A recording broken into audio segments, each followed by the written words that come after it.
So we're out here at the Overlook property, and this is one of our houses that we are working with some creative exit strategies on.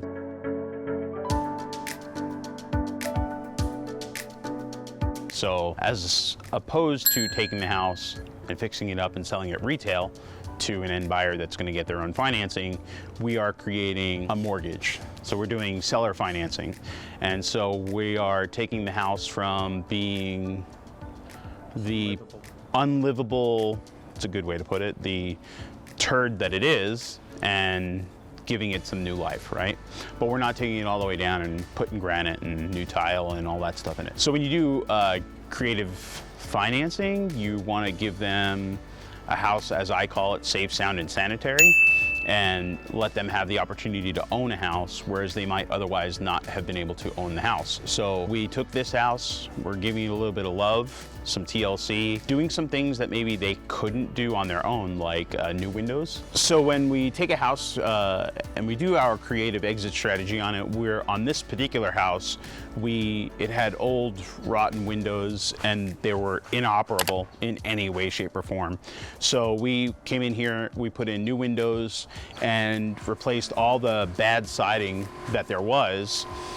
There was a destroyed roof from a tree that existed right here. And we're gonna wind up putting the condenser.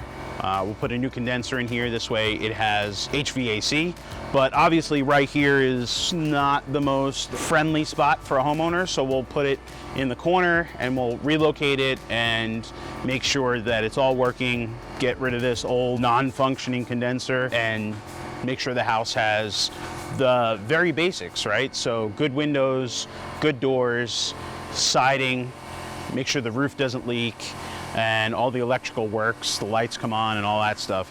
But we're not gonna take it down to the studs and do all new flooring and kitchens and baths. We're gonna leave what's here and give them the opportunity to live in the house and do what I call the honey-do list, right? So I want them to have the very broad items of a home, and then they can go to Home Depot and do the paint and the tile and stuff like that on the weekends. So for this project, there was a lot of bad wood and bad windows, and we wanted to come in here and give them the big ticket items that they otherwise don't have the money to do. So with this house, we're making it livable, which is also everything that we would do normally. So we never go into a deal with only one outlet. So nothing that we're doing isn't anything that we wouldn't be doing for retail anyway. So yeah, so we don't do, I think what Nick is trying to say is we don't do things twice. We don't do things twice, right? So putting new windows and siding, getting rid of all the wood rot, is something I would have did anyway, right? So now I'm gonna just get myself to a stopping point and sell the house to someone. But if I did have to finish the house, I still can come in here and finish the inside and just do what I haven't. So on my repair list, I've done the first 5 or 6 items that I would have needed to do anyway, but then I'm gonna stop. I'm not gonna go through the next 15 other items, if that makes any sense. So on this particular house, we bought the house for $85,000 plus closing costs. So maybe we're in it for $87,500, let's just say. Well, we're gonna come in here and spend $15,000, okay?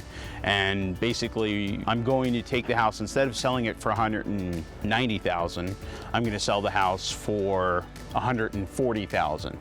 So I'm giving the homeowner a discount. While I'm still making a profit, I'm gonna sell the house and I'll make money, but I'm also not overpricing the house to where they're not gonna have any equity in it, right? So because I'm not doing all the work, I'm letting them have that sweat equity, as one would call it, right? So I'll buy it, I'll put a little bit of love into it, spend some money on the big ticket items, like I said.